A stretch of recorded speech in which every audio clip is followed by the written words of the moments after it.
నా పేరు Srikanth. First time మీరు మన ఛానల్ని చూస్తున్నట్టయితే సబ్స్క్రైబ్ చేస్తారని మనస్ఫూర్తిగా కోరుకుంటున్నాం.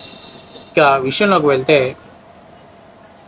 మనిషికి అంగవైకల్యం ఉంటే అయ్యో పాపం అంటారు. అదే మనసుకు అంగవైకల్యం ఉంటే సొసైటీ మొత్తం చేదరించుకునేది. మీ అందరికి ఒక చిన్న ఉదాహరణ చెప్తాను. కొన్ని రోజుల కిందట పవన్ కళ్యాణ్ గారు నిరంజన్ అనేటువంటి ఒక చిన్న కుర్రాడు ఏదో తీవ్రమైనటువంటి వ్యాధితో పోరాడుతూ అతను పవన్ కళ్యాణ్ గారిని చూడాలి అనేటువంటి ఆశ కలిగిందంట. అది పవన్ కళ్యాణ్ గారు తెలుసుకొని ఆయన అక్కడికి వెళ్ళి ఆ కుటుంబంతో అంటే వాళ్ళ తల్లిదండ్రులతో మాట్లాడి ఆ బాబుతో ఒక అర్ధగంట ఆప్యాయంగా ప్రేమగా మాట్లాడి అక్కడి నుంచి ఆయన రావటం జరిగింది. తర్వాత అతనికి కొంత ఆర్థిక సహాయాన్ని అందించారు. ఆ తర్వాత జనసేన పార్టీ కార్యకర్తలు, నాయకులు అక్కడ వాళ్ళు కొంత ఆర్థిక సహాయాన్ని అందించారు. ఇక్కడ చాలా ముఖ్యమైన విషయం ఏంటంటే, డబ్బు కాదు కానీ ఆ పిల్లవాడు ఉన్నటువంటి కోరిక ఏదైతే తన అభిమానించేటువంటి హీరోతో కలిసి తను చనిపోయే లోపు తను కలవాలి అనుకునే కోరుకుంటే దాన్ని తన దృష్టికి తీసుకొచ్చినప్పుడు పవన్ కళ్యాణ్ గారు వెళ్ళి ఆ కోరిక నెరవేర్చినందుకు పవన్ కళ్యాణ్ గారు నేను గ్రేట్ అని అన్నగాని, ఎందుకంటే ఆయన ఒక మానవత్వాన్ని చాటుకున్నారు. ఎందుకంటే ఏ హీరో అయినా ఉన్నతమైన స్థానానికి ఎప్పుడు వెళ్తాడంటే ఇలాంటి సిచ్యువేషన్స్ తెలిసినప్పుడు వాళ్ళ ఇంటికి వెళ్ళి వాళ్ళని పరామర్శించి వాళ్ళకి ధైర్యంగా ఉండండి, అలాగే బాబుతోటి అలాగా అంటే ఎవరైతే చివరి దశలో ఉన్నారో వాళ్ళతో కొంచెం స్పెండ్ చేయడం అనేది ఒక విధానం. ఇది మానవత్వంతో ఉన్నటువంటి మనుషులు చేసేటువంటి వాళ్ళు. కానీ వైఎస్ఆర్సీపీ పార్టీలో సైకోలు, నీచమైనటువంటి పెదవులు ఉన్నారు. ఎందుకంటే ఈరోజు ఆ బాబు చనిపోయిన తర్వాత మొన్న పేరుని నాని మాట్లాడినటువంటి ఒక వీడియో ఇప్పుడు మీతోటి షేర్ చేస్తున్నా. ఎందుకంటే ఆంధ్రప్రదేశ్లో వైసీపీకి 11 సీట్లు ఎందుకు వచ్చాయంటే ఇగో ఇలాంటి లుచ్చా మాటలు మాట్లాడబట్టే 11 సీట్లు వచ్చాయి. పవన్ కళ్యాణ్ గారికి ఆంధ్ర రాష్ట్రంలో ఉన్నటువంటి జనసేన గురించి ఏమీ పట్టింపుండదు, ఆయనకి ఏమీ వినపడవు. కనపట్లేదు సార్, నాకు వినపడదు సార్ అంటారు. తెలంగాణలో ఎవడో అంట బొట్లో బాగోలేదు, మా అన్నయ్య కావాలన్నా అంటే పరిగెత్తున్నాడు. ఇక్కడ చచ్చిపోయాడు ఒకడని చెప్తుంటే తల్లి ఏడుతుంది, బూడిదన్ని ఇవ్వండిరా అని చెప్పని అడుగుతుంటే ఇది వినపడదు. జనసేన మాట వినపడదు. మా ఊళ్ళో ఇల్లు నేలమట్టం చేశారు రా బాబు అని చెప్తుంటే అది వినపడదు. అలా ఏడు వినపడదు. జనసేన వాళ్ళు, మా తెలుగుదేశం వాళ్ళు మా ఆస్తులు లాక్కుంటున్నారా అంటే వినపడదు. తెలంగాణలో ఎవడో అంటే అభిమాని అంటే నాకు ఒంట్లో బాగాలేదు అమ్మయ్య అంటే వచ్చనా తమ్ముడు అని వెళ్ళిపోతున్నాడు. అది ఏమంటారు ఇలాంటి పెదవుల్ని? ఎందుకు వీళ్ళని సైకో అనేది ఎందుకు కదా? ఇలాంటివి సైకో వాళ్ళు అనేది ఎందుకే వీళ్ళనేది? వీళ్ళకి 11 సీట్లు ఎందుకే ఇచ్చారు?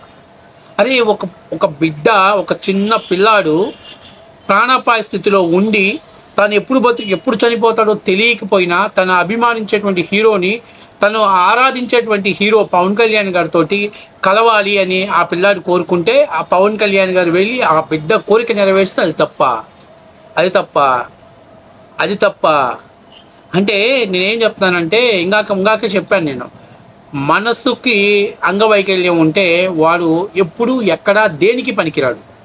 శారీరకంగా అంగవైకల్యం ఉంటే పర్వాలే, మనసుకి బుద్ధికి అంగవైకల్యం ఉన్నవాడు ఎక్కడా ఏ చోట ఎందుకు పనికిరాడు. నేను అందుకనే వైఎస్ఆర్సీపీ పార్టీలో చాలామంది సైకో బ్యాచ్లు, ఇలాంటి సైకోలు చాలామంది ఉన్నారు. ఈరోజు ఆ బిడ్డ చనిపోయాడు.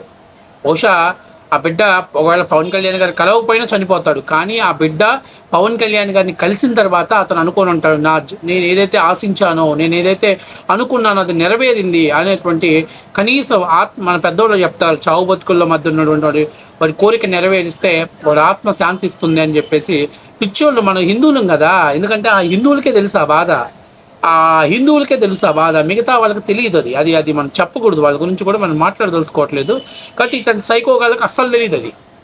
ఎందుకంటే నాన్న చావు బతుకుల మధ్య ఉంటేనే పోయాళ్ళు అని చెప్పేసి నాన్నతోటే రాజకీయం చేసినటువంటి ఇట్లాంటి లుచ్చాగాడు, ఇలాంటి లఫుట్ గాడికి అలాంటి తెలియకపోవటం ఆశ్చర్యపోవాల్సిన పని లేదు. కాబట్టి నేను ఏం చెప్తున్నా అంటే, పేరు నాని ఈ జన్మలో నీ మొహం అందవికారంగా పుట్టింది, నీ కొడుకు అంతకంటే దరిద్రంగా పుట్టింది. కనీసం వచ్చే జన్మలోనైనా ఇలాంటి పాపాలు చేయకుండా ఉంటే వచ్చే జన్మలోనైనా ఒక మంచి మనిషిగాను, మనసున్న మనిషిగా. అందం అనేది మ్యాటర్ కాదు, ఎందుకంటే అందంగా చూడాల్సింది మనసు అందంగా ఉండాలి. అది లేకపోతేనే దేనికి పనికిరాలనే దానికి నిదర్శనం. కాబట్టి ఒక చిన్న పిల్లాడు ఈరోజు చనిపోయాడు, పాపం చాలా బాధాకరమైనటువంటి విషయం. కానీ అందులో నువ్వు చూడాల్సింది ఏంటంటే, అలాంటి దాన్ని కూడా రాజకీయం చేసావు, దాని గురించి మాట్లాడావు, చూసావు. నిజంగా అది క్షమించరానటువంటి నేరం. అది నిజంగా భగవంతుడు అనేవాడు ఉంటే ఖచ్చితంగా దాని మీద పనిష్ చేస్తాడు, ఖచ్చితంగా పనిష్ చేస్తాడు. దానికి తగ్గ ఫలితాలను నువ్వు అనుభవిస్తావు ఏదో ఒక రోజు. కానీ ఇక్కడ చాలా ముఖ్యమైన విషయం ఏంటంటే పవన్ కళ్యాణ్ గారినే టార్గెట్ చేయాలి, పవన్ కళ్యాణ్ గారినే ట్రోల్ చేయాలి, పవన్ కళ్యాణ్ గారినే తిట్టాలి. ఇది వైసీపీలో జగన్మోహన్ రెడ్డి కాపు నాయకులకు ఇస్తున్నటువంటి స్టేట్మెంట్. నేను అడుగుతున్నా, తప్పు చేస్తే ఎక్కడో రాష్ట్రంలో ఒక చిన్న విషయం జరిగితే దాన్ని క్యాస్ట్ వైజ్గా ఎందుకు తీసుకొస్తున్నారంటే కాపులు పవన్ కళ్యాణ్కి దూరంగా జరగాలి, అందుకే కాపు పాలిటిక్స్ని తెరపైకి తీసుకొచ్చారు. అంతేగాని వేరే ఉద్దేశం లేదు. కాపుల మీద వైసీపీకి ప్రేమ లేదు. కాపు ఓటు బ్యాంకింగ్ తప్ప నుంచి వాళ్ళ రాజకీయ అభివృద్ధి గురించి అసలు వైసీపీ ఆలోచన చేస్తాన లేదు అనేది వాస్తవ విషయం. కాబట్టి నేనేం చెప్తున్నానంటే, ఎలాగో ఇంకా జీవిత చరమాంక దశలో వచ్చావు, రాజకీయాల్లో కూడా స్వస్తి పలుకుతానంటున్నావు. దయచేసి రాజకీయాలు విరమించేటప్పుడు ఒక్క యాసిడ్ బాటిల్ కొనుక్కొని నోరు కొంచెం క్లీన్ చేసుకో. ఎందుకంటే నీకు మామూలుగా phenyl, soap oil, detergents oil చేస్తే ఆ నాలుక క్లీన్ అవ్వదు. యాసిడ్ వేసుకొని నీట్గా యాసిడ్తో క్లీన్ చేయించుకొని కనీసం చివరి దశలోనైనా పర్లేదురా పేరుని నాని, పలాని పేరుని వెంకటేశ్వరరావు గారి పలానా పేరుని నాని పలానా వాళ్ళ అబ్బాయి వాళ్ళ కొడుకు లేకపోతే అని ఆయనకన్నా కనీసం చెడ్డ పేరు రాకుండా బతికితే అదే 10,000 బతికినట్టు. మనిషికి పందికి తేడా అదే, అర్థమైందా? మనిషికి దున్నపోతుకి తేడా అదే, అర్థమైందా? మనిషి ఆలోచన కోల్పోతే వాడు మూర్ఖుడు, మృగం. ఎందుకంటే ఈరోజు నువ్వు ఆలోచన కోల్పోయావు కాబట్టి, ఆలోచన లేదు కాబట్టి ఇలా ఒక చిన్న బాబు చావు బతుకుల మధ్య ఉంటే వాడి మీద కూడా రాజకీయం చేసినటువంటి చిల్లర వెధవలు మీరు. అందుకనే మీరు మనిషి కాదు, దున్నపోతులతో సమానం. మీలో మానవత్వం లేదు కాబట్టి బజార్ను పోయేటువంటి గజ్జి కుక్క, బురదలో దిగిన ముళ్ళ పంది కంటే మీరు హీనాతిహీనమైనటువంటి వాళ్ళని నేను పేరుని నానికి చెప్తూ, కనీసం వచ్చే జన్మలోనైనా, ఈ జన్మలో ఎలాగో ఇది ముగింపు దశ, ఇంకా ఇప్పుడు నువ్వు మారినా పీకేదేం లేదు. వచ్చే జన్మలో కొంచెం అన్నా మంచోడు అనిపించుకోవాలంటే ఇక నుంచైనా కొంచెం ఆలోచించి విచక్షణ రహితాన్ని కోల్పోకుండా ఒక మనిషిగా మానవత్వంతో మాట్లాడితే బాగుంటుంది. ఈరోజు ఆ బాబు చనిపోయాడు, ఆ మరుక్షణం నీ వీడియోని సోషల్ మీడియాలో సర్క్యులేట్ చేస్తున్నారు. ఇలాంటి వాడు ఇలాంటి లుచ్చా కోతలు కూశాడు, ఇలాంటి లుచ్చా మాటలు మాట్లాడాడు. సిగ్గని అనిపించట్లేదా నీకు? ఎటుకూడి వైఎస్ఆర్సీపీ పార్టీలో వాడు ఎవరికి సిగ్గు అనే డిఎన్ఏనే లేదు. వాళ్ళకు సిగ్గు అనే డిఎన్ఏ ఉంటే అసలు వైఎస్ఆర్సీపీ పార్టీలోనే కొనసాగరు.